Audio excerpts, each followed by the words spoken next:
기도하겠습니다.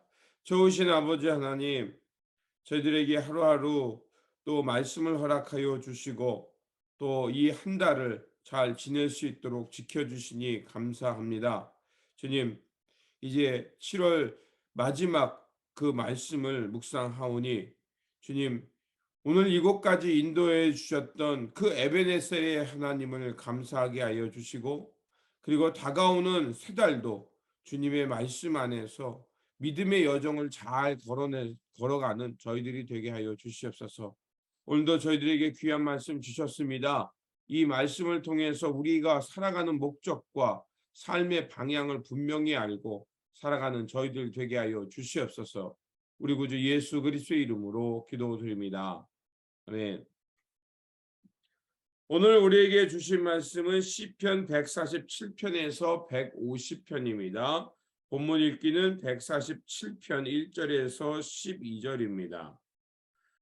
할렐루야. 우리 하나님을 찬양하는 일이 선하며 찬송하는 일이 아름답고 마땅하도다.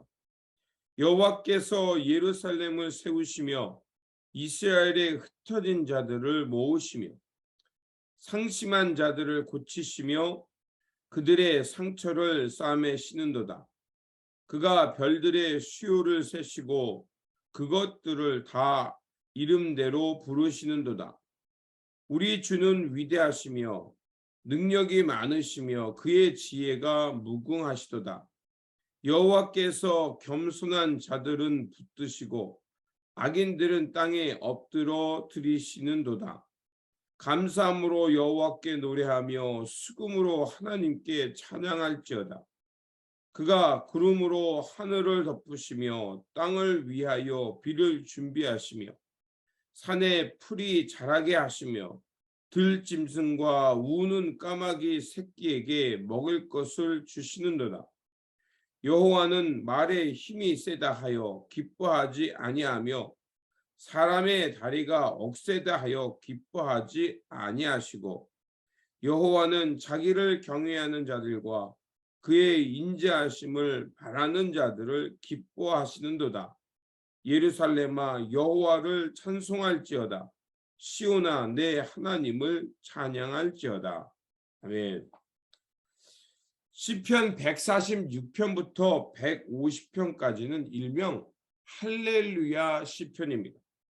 그렇게 이름이 명명된 것은 바로 하나님을 찬양하는 내용으로 되어 있기 때문입니다.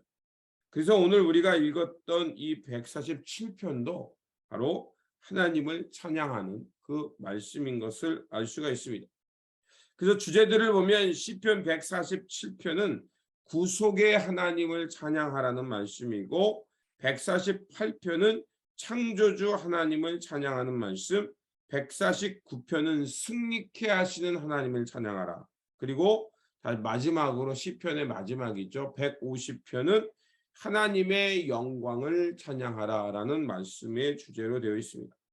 오늘 우리가 읽었던 말씀은 바로 우리의 하나님을 찬양하는데 그의 선하심과 그 하나님께서 이루신 놀라운 일들을 마땅히 찬양하는 것이 당연함을 얘기하고 있습니다.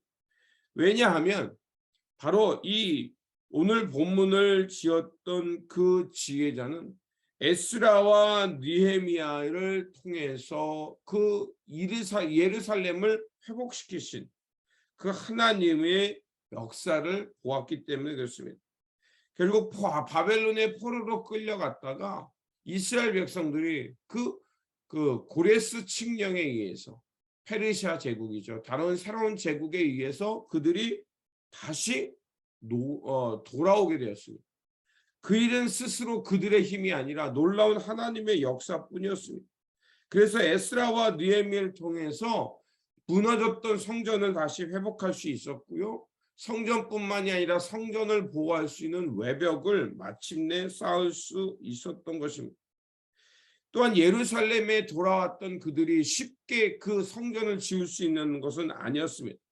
여러 반대자들을 만나게 되었고요, 무려 성전 공사를 시작하고 16년 동안 그 성전 건축의 공사가 정지되어 있다가 다시 그 재개되어서 근 20년이 세월이 걸려서 성전 공사를 마무리할 수 있었던 것입니다. 그래서 느헤미야서를 보면 이제 산발락과 도비야 게셈의 방해에 의해서 아주 지속적으로 그 방해 공작이 있었음에도 불구하고 이스라엘 백성들은 잠을 자지 못하면서 옷을 갈아입지 못하고 이제 한 손에는 칼을 차고 한 손에는 그 이 망치를 들고서 그 성벽 예루살렘 성벽 그 벽을 완공하는 일들이 있었습니다. 그러니까 이런 성전 건축의 시간 또 외벽 공사까지 수많은 어려운 과정들을 이겨내고 마침내 성전을 짓게 되었던 그들의 기쁨, 그것을 알고 오늘 본문을 바로 찬양하고 있는 것입니다.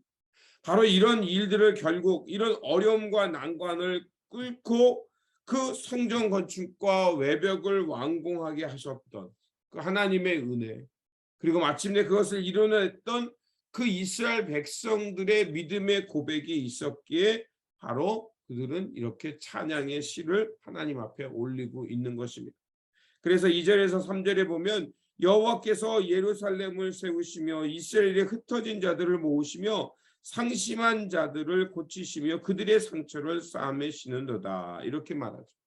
자, 하나님께서는요, 깨어졌던 이스라엘 백성들, 흩어졌던 이스라엘 백성들, 그들을 버려두신 것이 아니라 그들을 마침내 돌아오게 하셨죠.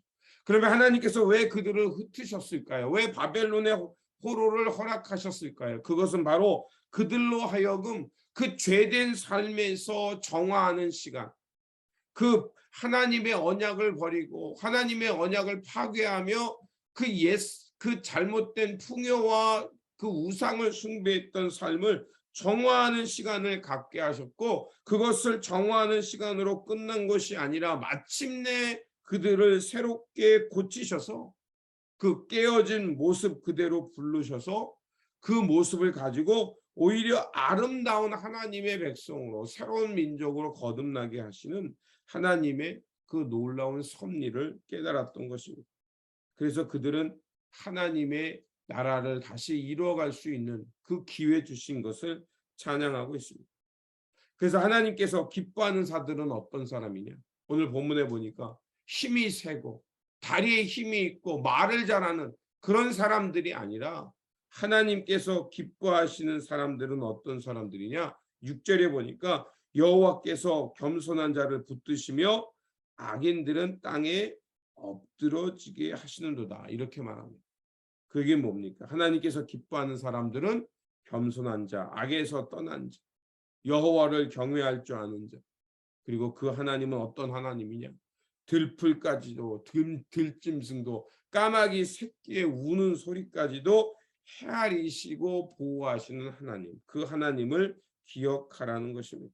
그래서 오늘 본문의 지혜자는 다시 한번 하나님을 찬양하러 가면서 하나님께서 기뻐하는 자의 삶을 돌아보고 있습니다. 하나님을 찬양하고 하나님을 기뻐하는 사람들은 어떤 사람들이냐? 오늘 본문에도 나와 있죠.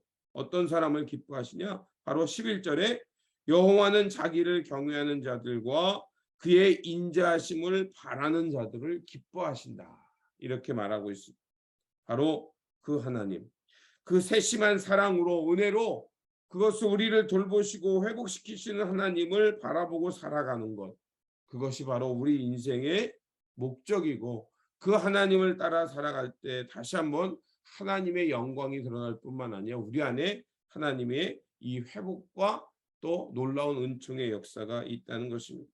그래서 지혜자는 계속해서 하나님을 찬양하라고 말하면서 12절에 14절은 이렇게 말합니다.